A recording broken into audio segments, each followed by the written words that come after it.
ഞാൻ ഇന്നിവിടെ ഉണ്ടാക്കാൻ പോകുന്നത് ഒരു ബീഫിന്റെ പെരട്ടാണ്. കുക്കറിൽ 5-6 വിസിൽ കേൾപ്പിച്ച 1/2 കിലോ ബീഫാണിത്.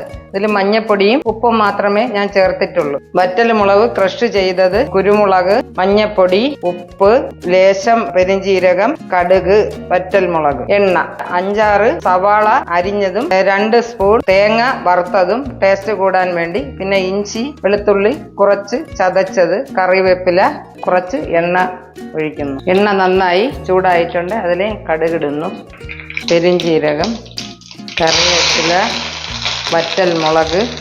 അടുത്തതായി സവാള വഴട്ടാൻ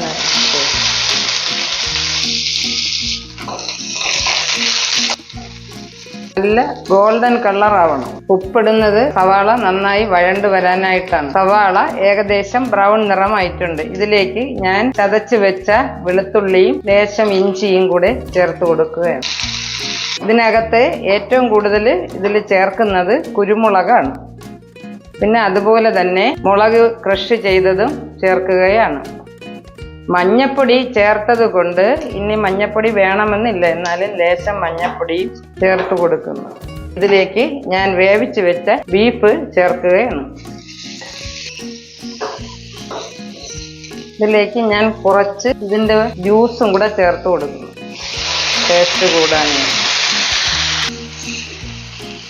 ഇത് ടേസ്റ്റ് കൂടാനായിട്ട് 2 സ്പൂൺ തേങ്ങ വറുത്തതും കൂടി ചേർക്കുകയാണ്.